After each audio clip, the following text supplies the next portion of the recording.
everyone. Welcome, Phil, Jessica, Kazune. Sorry that I always stream when you're at work. Lord Dalloway, Voren, Julie, Lobsoul. Hello, everybody. The name of the music, I think it's actually called Final Fantasy. It's a free YouTube song. You can probably find it if you check out their free, no copyright music. Hello and welcome to another Occult Lessons. It's been a minute because I got distracted with life, the way you do. But I said a while back I wanted to discuss ancient astrology, so that's what we're going to do today. Most of what we're going to talk about in terms of the history comes from The Mystery and Romance of Astrology by C.J.S. Thompson, and if you've ever wanted to take a nap, you should read this book. I read it front to back, so you don't have to, unless you really want to suffer. I think this book is from, like, ye old 1800s or something, because it is so archaic and hard to read, but there's good information in here. It's interesting. A lot of what it covers in the early parts are kind of the fossil history of the zodiac and astrology and where it came from, where we think it came from, and how it traveled around. And then later, some of the famous folks that developed the theories of astrology. So what is astrology? It's the belief, in vague terms, that stars have power over the world below us. The theory of as above, so below, which comes again from Hermes Trismegistus, the tablet he had, which had a big influence on all things occult, astrology being one of them. The idea is that things in the heavens have a power and influence that they exert on the world below. And to ancient peoples, that really made a lot of sense to them because the stars were one of the only things in the world that didn't change. Every year they were the same. Every winter they were the same. So there was this idea that possibly it's the stars that make the seasons change. It's the sky that makes the animals travel. You know, all these things that were coincidences. To them, it felt like there was a correspondence here where, when this constellation is in the sky, we're going to have cold weather and all the animals are going to leave. So that's the constellation does that. So where does all this start? The earliest research that we've found, the earliest idea of this concept seems to come from Babylon, from that area, which is basically the Middle East.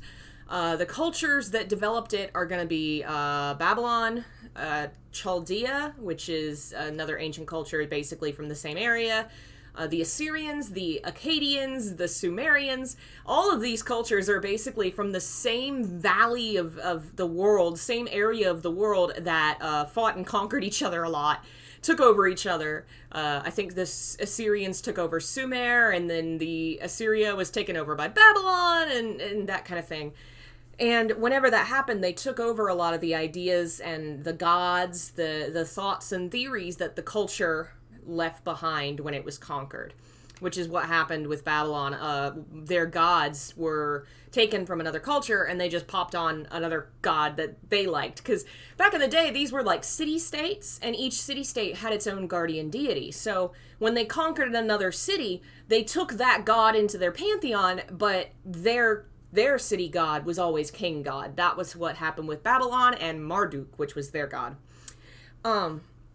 The way they saw the stars was that the stars exerted all this influence on the world, which meant the stars were the gods, or were like the gods, were controlled by the gods. You know, that there was this association between the night sky and the heavenly powers, which is how you end up eventually getting to ideas of the stars and the planets being named for gods, because there had always been this idea that they were the gods. Hey, Bonitch. Hey, Billy. Hey, Helena. All right. So starting in Babylon, you get the earliest idea of naming star constellations and giving them kind of a time of the year to rule over. The Babylonian calendar was named for constellations in the sky. They had the month of Scorpio, the month of the crab, the month of blah, blah, blah. and they had the earliest form of what we now call the zodiac, which is actually Greek, because of course everything eventually traveled to Greece and got Greekified and spread out elsewhere. The very earliest zodiac only had Taurus, Cancer, Virgo, Scorpio, Capricorn, and Pisces. They had different names, but they were basically those animals, and you'd recognize them as those. I think Scorpio might be the one that we have the oldest, like, fossil record for. Like, they find an ancient tablet that says, "Ye old Scorpio was here," blah, blah, blah, you know, that kind of thing. I have written here that Gemini was mentioned in 273 before the Common Era. That's one of the earliest mentions we have of these.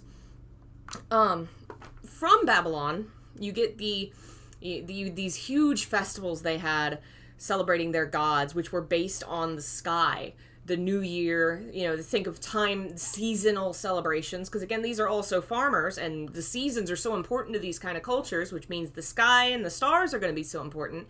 So astrology becomes a big part of how they survive as a culture and how they worship their gods. And so the stars are associated with the gods. Each of the planets is kind of associated with a specific god. I think the father god Elu was the sun.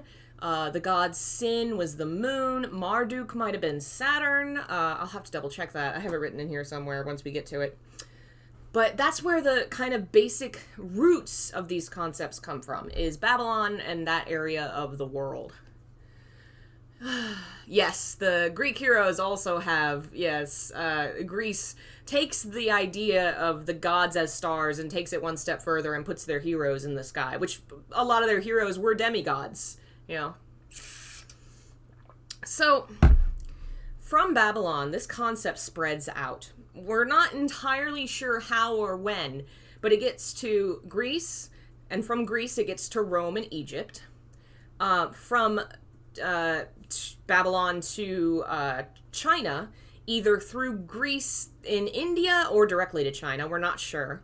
But eventually, from Greece and India, it goes everywhere, and you get the Eastern version, which is basically China's version, spreads through Eastern countries, and then the Western version that spreads from Greece and goes to Rome, and from Rome to everywhere. So you kind of have the two different versions. You thought Leo was ancient too? Well, let's see here. These are all very ancient, but the earliest ones we can find are like a couple hundred years older than the others. They're still pretty old. The youngest one is actually Aquarius. Aquarius was the last one added. I don't have a date for it, but it says here it was the last one. Heaven's official blessing is recorded on Mondays. Please stop asking me. It's really frustrating, especially with everything that's been going on with my life that I've talked about in my streams, to have someone spamming requests. I've tried to be patient and ignore it, but please stop. Okay. So with the association between stars and the fact that the seasons change with the stars, the fact that they seem to have power over the world, you get, obviously, divination based on the stars. Well, if we can figure out the stars, we can figure out what's going to happen, when it's going to happen, and we can change it, alter it, figure it out. How does it spread? Along trade routes? Yeah, that's basically the idea. Trade routes, scholars, conquest. Usually when a war happens, you get the cultures meshing together. That's, what about Ophiuchus? Oh, Ophiuchus, I think, was the 13th? I think he was like an extra special zodiac sign that got cut out at one point. I believe he was Greek. I think the Greeks added him, but I'm not entirely certain. This book actually didn't really cover Ophiuchus that I remember. I'll have to look that up. Do you have an index? You do have an index. Where is O? Yeah, he doesn't cover it. I'll have to look that up. So, in this ancient time, they established something that's going to be built upon in later cultures and versions of astrology, and that's called the Triplicities.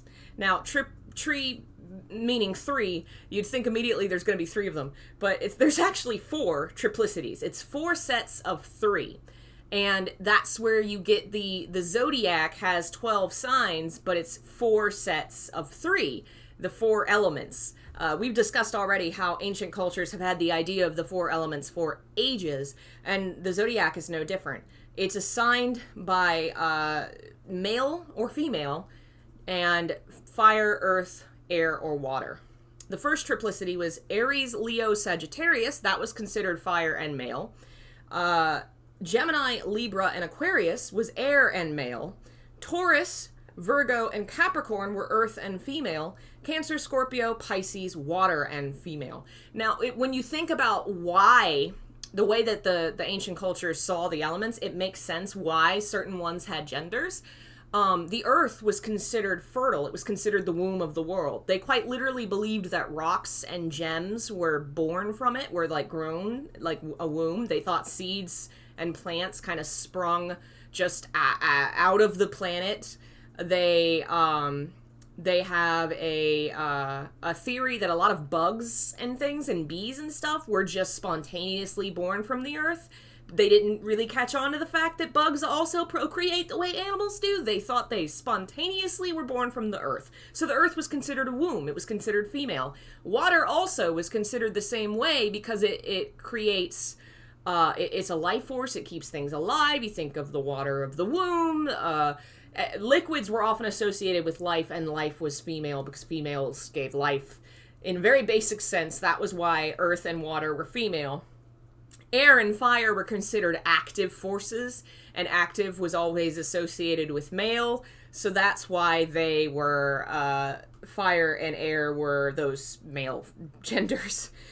They also had, we discussed in alchemy, there's the four qualities that describe different manner of things. Hot, dry, cold, wet. The elements are each a combination of those two things, and the idea was that if you changed one of the qualities, you changed the element to a different element. If you make the hot, dry fire wet, it's going to become earth because it's going to turn into dust. And so all the zodiac signs also had assignments of qualities. Aries was hot and dry. Virgo was cold and dry. Scorpio was cold and phlegmatic because they also associated the humors with various signs. What happens when the Earth's womb waters break? I guess a flood, if you want to think about it literally. Hey, Jeff, hope everything's okay. Keep us posted. The numerology and astrology lessons both assign me as female. I feel like occultism is trying to tell me something. It's funny how across multiple cultures and concepts, the genders have similar personality traits assigned to them. In a really weird, interesting way, most cultures see, like, female is passive and creative and emotional, and it's just interesting. There's very small deviations, but there's a lot of things that East and West are the same. All right. So, Babylon's where all this started. We got all of our signs and our weird stuff here.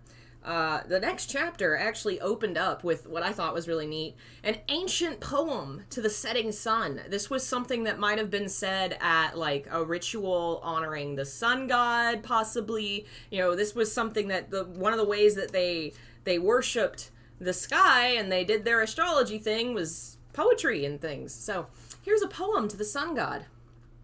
Sun god in the midst of heaven, at thy setting, may the latch of the glorious heavens speak thee peace. May heaven's door to thee be gracious. May the director thy beloved messenger direct thee. Lord of Ibarra, may the road of the path be prosperous. Sun god, cause thy highway to prosper. Going the everlasting road to thy rest. Sun god, thou art he who is judge of the land, causing her decisions to be prosperous. It's very interesting the way they saw the sky. It says there's a latch on the heavens. They literally thought that the sky was a dome that just kind of spun around the world. They thought it was like, because you think about it, they kept seeing the same things. It took travelers noticing that the sky was different in different places for them to eventually go, wait a minute, why is the sky different? Like, for a while, it was just these same stars are basically painted on a dome on the sky, and they just spin. It took a while to figure it all out. All right. Let's see here. So, we're getting to Assyria. Assyria takes over. They are the ones that divide the sky into the 12 signs. And the 12 signs were actually associated with each month. They had the same kind of Babylonian calendar. And divided it into 3 parts that were each associated with specific gods. So there were 36 gods associated with specific parts of the year. You see where gods and stars and time keep getting associated with each other. Because of the sky is here. Oh, it is this guy's day. Think back to, days of the week being named for gods in various cultures. Same thing. They also have a lot of the same gods as Babylon. They decide that the Marduk is Jupiter. I said he was Saturn, really. It was Jupiter. Mars is Nergal, another god of theirs. Venus was Dilbat, which is a great name. I'm sure none of these are how you pronounce them, but all the people that pronounced them were dead, so... Anyway. So at around this same time, you also have Jewish folk traveling around. And there's a lot of theories that they might have been some of the folks that traveled with this information and spread it, because they also took on the ideas of astrology. It worked really well for them because there were 12 tribes of Israel and 12 zodiac signs. So each one was associated with one of the signs.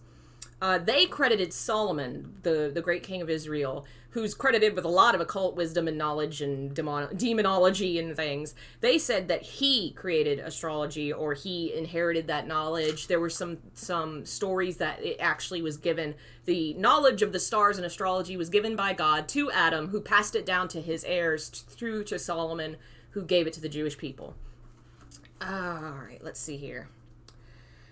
Okay. So the other cultures associated planets and stars with gods. Judaism has one god. So what do? They associate them with angels, which is still kind of something that some Christians and I think Jews do today, at least to a certain extent. Maybe not so far as to pray to the angels, which is what they did back then.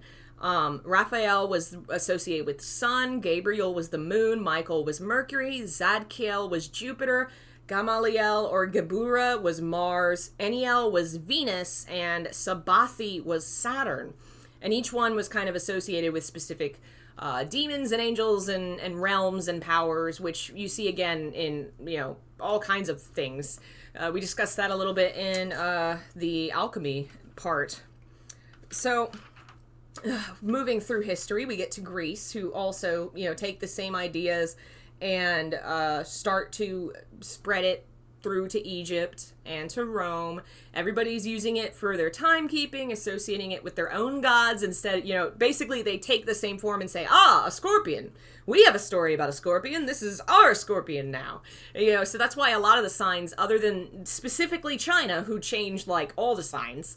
I don't know enough about Chinese. He really didn't go into Chinese at all. So all I really know is that they took the same ideas and said, no, new signs. Whereas most other cultures like Egypt would just say, oh, well, we have a story about a scorpion and we'll just use this same sign. And so the Western zodiac signs have basically been the same since Babylon.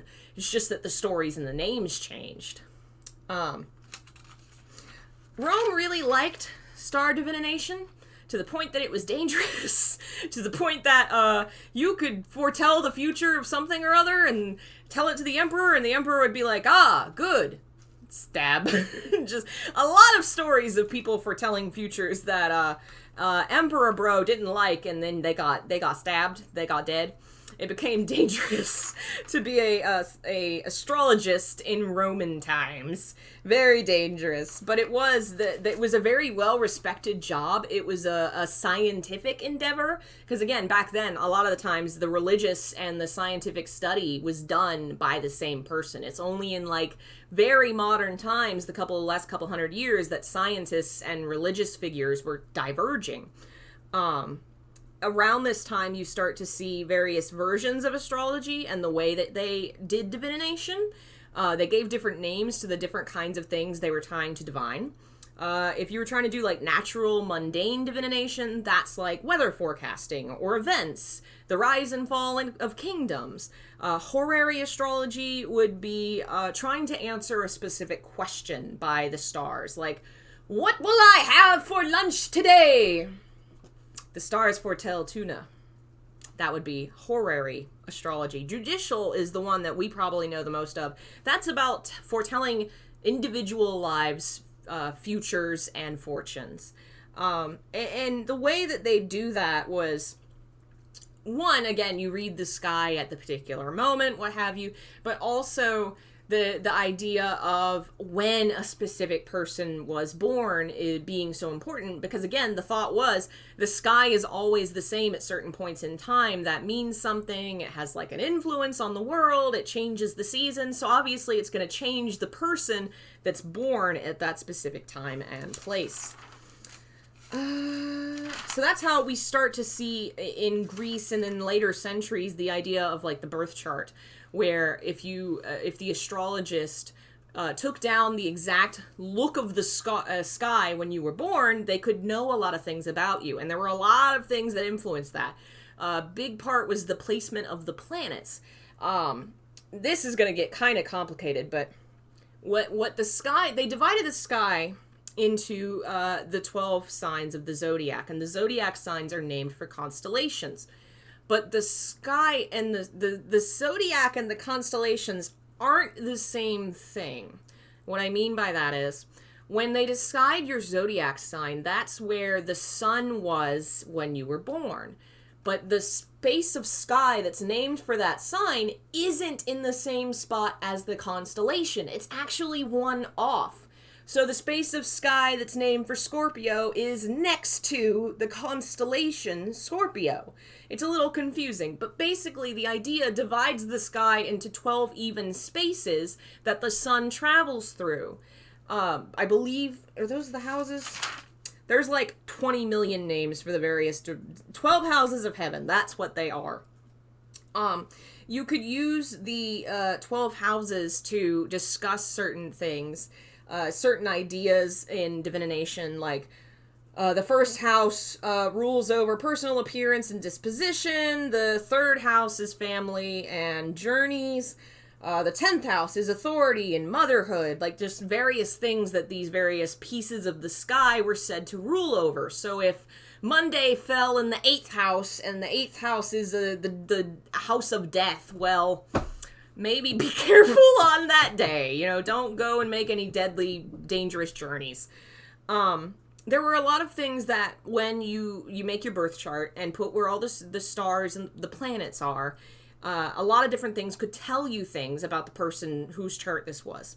There was the idea of conjunctions. That means that two planets are in the same degree and minute of a sign. So that's, degree is like, 360. So if like one planet's over here and one planet's over here, like they're kind of in a 90-degree angle or something. Like that's a conjunction. A sextile is when two planets are 60 degrees distant from each other. That's generally considered good. Quartile is 90-degree difference. Trine is 120 degrees. You get that they keep doing that. And each one of those kind of combinations had a different, meaning. This many degrees was good, this many was bad. But it also mattered which planets were connected. Because if you get, like, Mercury, god of travelers and cool shit. And then, I don't know, Saturn, god of death. Pretty sure Saturn was the one they didn't like. You put those two together. Maybe that means something bad. But maybe Venus and Mercury in this position is actually pretty cool because of the things that they rule. Like, there was a lot of complex knowledge that came with having to know the meaning of the planets, the things they ruled over, in conjunction with the other planets and the way that they arranged on the star chart. It's a lot. There were planets that were considered friends and planets that were considered enemies. Saturn is friends with Jupiter, Mars, and Mercury, but it is enemies with Sun and Venus. Don't put those two at the same table at dinner. Don't do that. There was also something called the dignities, which is when... Let's see if I can explain this. It's when the situation in which a planet acts with the greatest force. So it's the position in the sky when that planet has the most power. So if you're trying to make a business deal and Mercury is the planet of business deals, you want to make that deal on the day when Mercury is in its best position. And that's kind of the idea behind that. There are a lot of special combinations. The dragon's head, the part of fortune, like positions in the sky that had very specific special meanings. That this kind of knowledge was so specialized, you really had to go to an astrologer and say, hey, what's up? When should I get married? When should I do this? And then they would take your birth chart and the birth chart of your husband and say, well, Tuesday looks great. Serve chicken. I mean, people literally did this. It was a big thing to go to these guys and say, hey, what's up? Fun story. The sky was considered to be so powerful and have such an influence on you so recently in history that in 1712 we had the London Comet Panic. This just makes me laugh so hard. If I remember all the details, there was an astrologist that realized a comet was going to come through the sky because it had come through the sky at that same time and place, like 10 years ago or 60 years ago, something. And he did his astrology chart and he foresaw terrible things coming when this comet came. He said, this is going to be the end of everything. It's going to be horrible. Fire raining from the sky. It's going to be awful. Danger's coming. And all of London panicked. And everybody started getting on boats and trying to leave, boarding up their businesses, preparing for the end of the world. And the comet came and went and nothing happened. Just the whole town shut down. In 1712, not that long ago, people were so sure the sky had this much power that they thought the world was ending because an astrologer told them it was. I just heard something fell. Mom? Mom? Mom? Are you alright? What? Oh! Gandalf! Oh! He opened the closet and knocked the craft boxes down. That's what the noise was. I thought you fell. I thought you fell. Nope, he knocked this over. I came out here and he ran for it. It must have been him. Well, no, they can open these doors. They just have to put their paw underneath it and pull, because it's only closed with magnets. Oh. Yeah, probably. Candy! I'm be right back. Gandalf! Are you in here? I don't know if y'all could hear that. There was a really loud boom in the hallway. And it turns out my cat, Gandalf, had pulled open the craft closet and climbed up the shelves and knocked everything down. So everything's fine, cat's fine, people are fine. I just freaked out for a second. I was like, holy crap, that sounded loud. It was Gandalf, dummy. Where was I even? What were we talking about? The panic, that's right. Okay. So one of the other things that astrology ruled over was actually medicine. I mean, to a scary degree. To the point that, astrology was considered more important to medical knowledge than medicine was. If, this is not going to be actually accurate. I don't remember all the different planets that rule different things. But they literally, each body part and organ was ruled by a planet. So if you, say, had a cut on your arm, like a severe injury on your arm, and it was Tuesday. And Tuesday is not the day that's ruled by the planet that rules the arm. Thursday is. The doctor would say, all right, we'll operate on Thursday. This is literally to the truth. There were plants that were all assigned to a star or to a planet. And if they had medical uses, you had to wait to gather those plants on the day that was appropriate to the planet that ruled it. And it was best to prepare that medicine on that same day or under that same star. Very, very strict rules operated over the medical field based on astrology. Bye, Jessica. Thanks for joining us. I just got to take a moment and shout out to all y'all because I love you so much. There's so many members in the chat today. Phil, Daniel, Santa Mortero, Jessica, Billy. You're all lovely and amazing. There was a way, this just boggles the mind. They would diagnose illnesses by looking at the stars. They'd say, the sun is in conjunction with Jupiter. You have leukemia. Like, that's literally what they would do. I mean, I'm sure there were some folks that actually used common knowledge, but this was a big part of, astrology, was the diagnosis and treatment of illness. They attached astrological meaning to a lot of different things. Everything from, your personality, when you should get married, what day you're gonna die, the illness that you have, your temperament, everything. So, over time, the stuff spreads. Aw, thank you, Daniel. Thank you for the support. You get Hindu astrology, which this book also did not cover. It really stuck to Europe, of course. But the astrology stays as a very important feature of culture and ruling over things like political decisions, medicine for a long time. You get a lot of figures who are part of court and very important political figures who are astrologers or who employ astrologers to help them make decisions.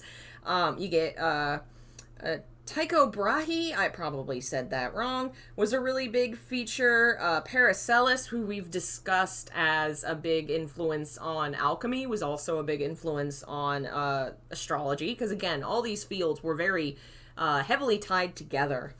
You get a lot of it, and it's so big that it influences, and you find it in literature. Chaucer, Faust, Shakespeare, who was another one? Edward Spencer, Dante, all these figures use astrology in a major way. And you think about, like, Dante, his story involves going up into the sky to reach heaven, and he passes each of the planets, and each of the planets have various people and things associated with them. Like, that's all really big in astrology. Huge part of it. You get a lot of prophets, like Mother Shipton, who used the stars to make fortunes, and they're pretty vague, but they would write them down and sell them. And I mean, these people were huge. They made a lot of money. You have John Dee, who was a mathematician, who the man that made Enochian, the angelic language, was also an astrologer for the Queen Elizabeth, until Edward Kelly and him had a falling out and bad stuff happened, and he ended up dying poor and abandoned. There was William Lilly, who was a prophet. He believed that he was possessed by a spirit after he found a weird charm, and then it made him study the stars. And he did do that.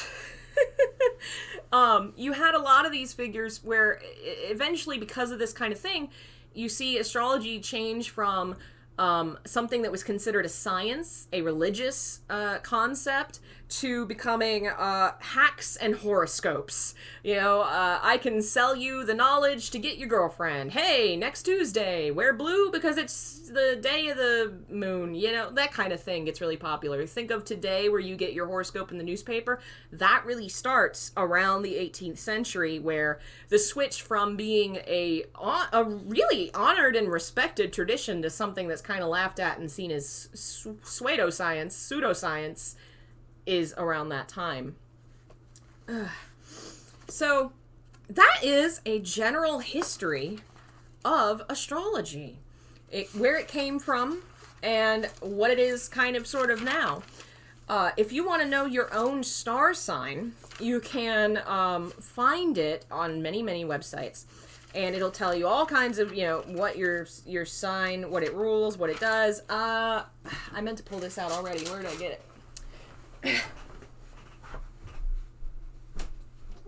Where's my book? Here we go.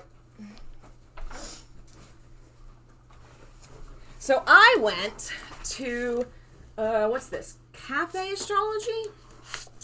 cafeastrology.com, and I got my star chart.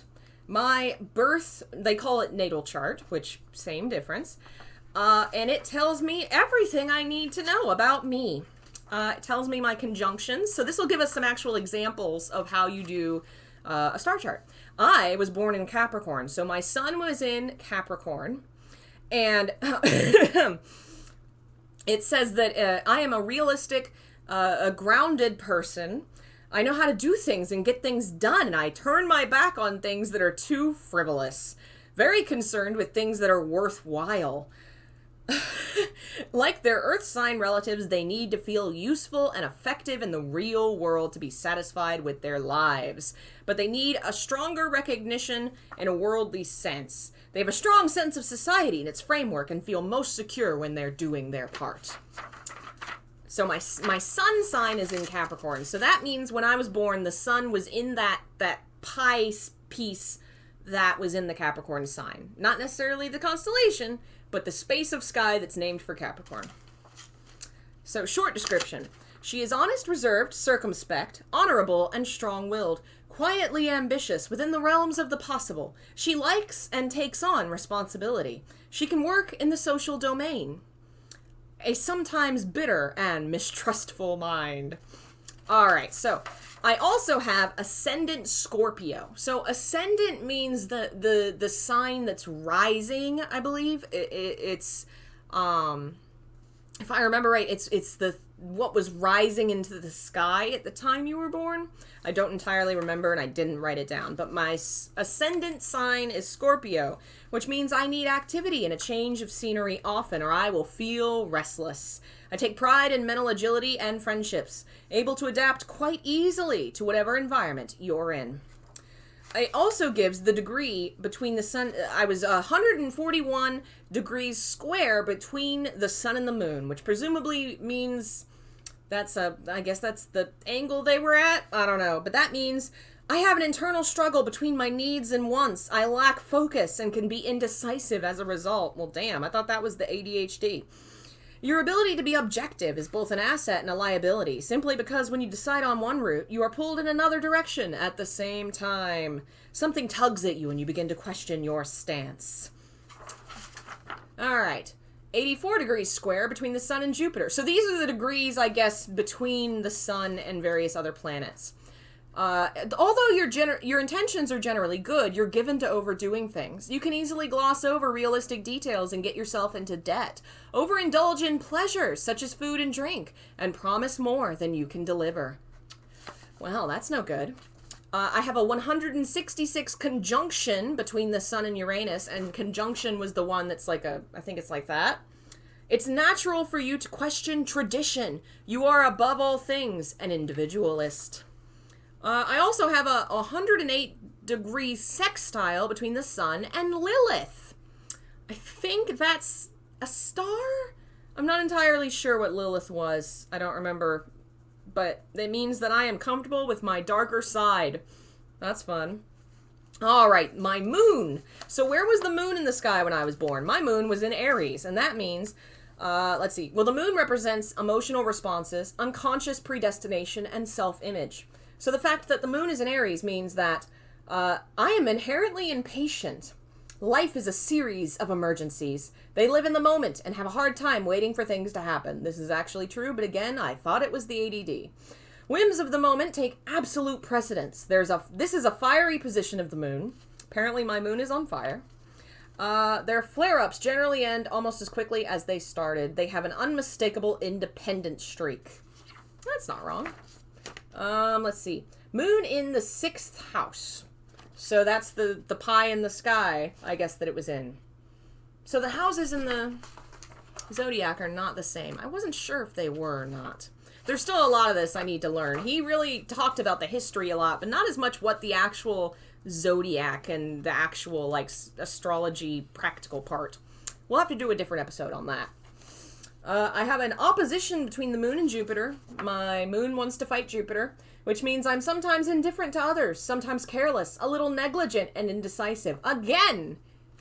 Thought that was the ADD. Let's see here. My Mercury position was Sagittarius. Mercury represents your communication and your logical spirit. Each of the planets in their position in the sky, they rule over something. But you'll find that beyond a certain planet, they had only discovered 5 for a long time. The later ones don't get a lot of credit for a lot of things because the ancients hadn't discovered them, and so newer astrology doesn't really know what to do with them. So you'll find long treatises about like what Mercury means, what Venus means, but Pluto doesn't get nothing. Pluto's like, Neptune, they're like, I don't know what we do with this. So my Mercury is in Sagittarius, which means that I am enthusiastic, humorous, and sometimes moralistic, with strong opinions. I am a Democrat and a philosopher. Not wrong. Venus is in Aquarius. Venus represents your emotional interests, your values, your exchanges, and your sharing with others. Okay. People with Venus in Aquarius try to impress you with their open-minded, future-thinking spirit. They are unique, rebellious, and a little provocative. Oh. I have a square between Venus and Pluto. I guess maybe that means they make a right angle or something. Apparently that means I'm manipulative. Haha. Alright, so Mars obviously has always ruled war and violence. So it is active, physical, energy kind of things.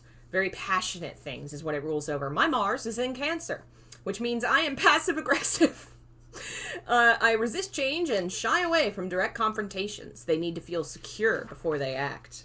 That's also not wrong. Ooh, I have a trine between Mars and Pluto, which I think was what, like 120 degrees away? Which means I am ambitious with a great capacity for work and effort.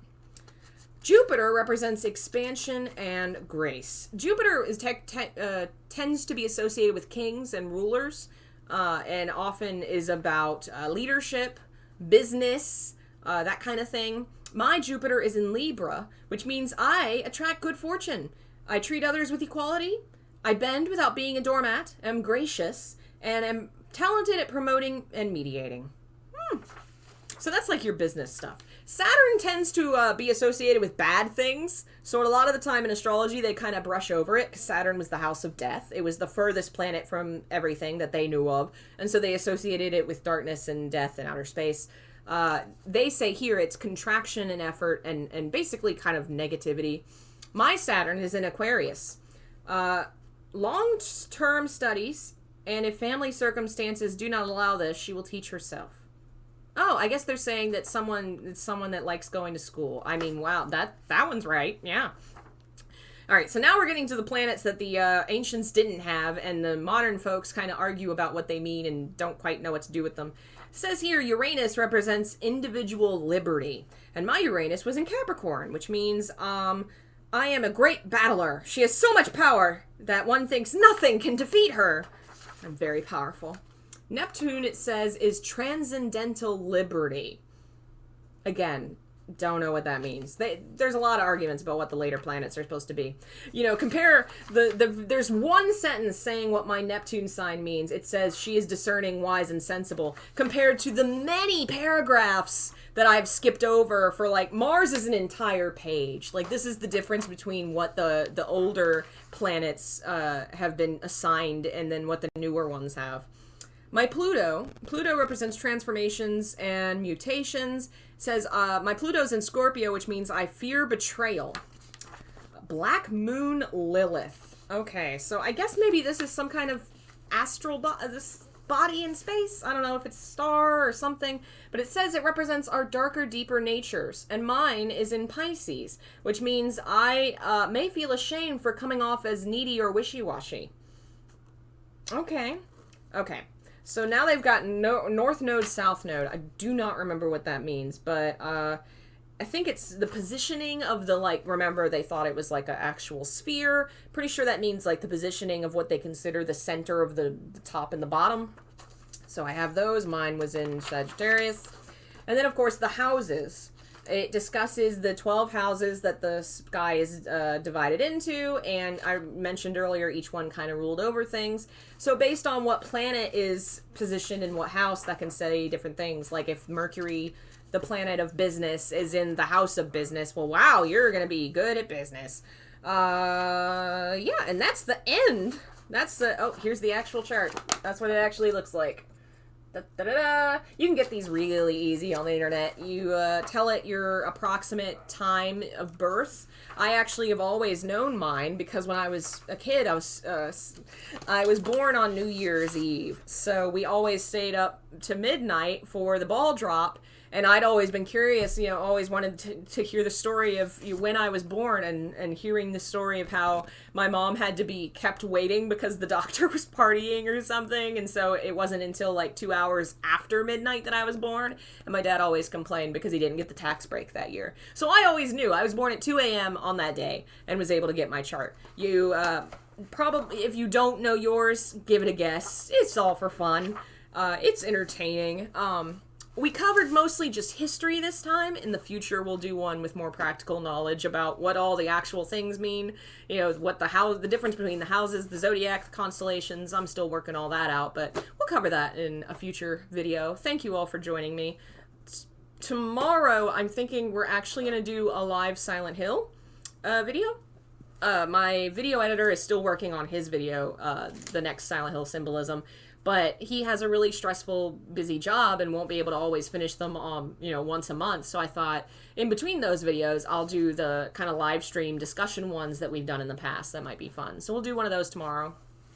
Immediately after this, I'm going to go get a snack, and then we're going to watch Scumbag System, which is a Chinese donghua, which is basically an anime, that came out yesterday and is based on a book I really like, and I'm super excited to watch. The first 2 episodes are up now, and we're going to stream that on the Discord, so if you want to watch that, it's going to be great. I've heard it's super funny and really well done. Everybody on Twitter seems to like it, but I've been avoiding Twitter so that I don't get spoiled. Let's see. My Silent Hill 3 book is available for pre-order. If you pre-order it now, you can get free shipping. And you can get discounts on my other books, which are currently like $5 off. Trying to think of anything else. If you like what I do and you want to support it, become a member. Thanks to all of our members in the chat. Daniel, Phil, Billy was here earlier. Jeff was too. We had a lot of members here today. Jessica, everybody, thank you so much. You're all lovely. You keep it going. You're so good to me. If you want to do that, you can get a lot of bonus content. I'm working on some new videos that hopefully will go up for members only soon. There's tons of stuff. You can check the description for a list of all the benefits you can get and ways to support the channel. Follow me on social media to keep up to date with updates, and I think that's it. So I am gonna go get my snack, jump into Discord. We'll plan out when we're going to stream that, and then we'll be back tomorrow with other stuff on YouTube. So thanks again, and I'll see you guys next time. Bye.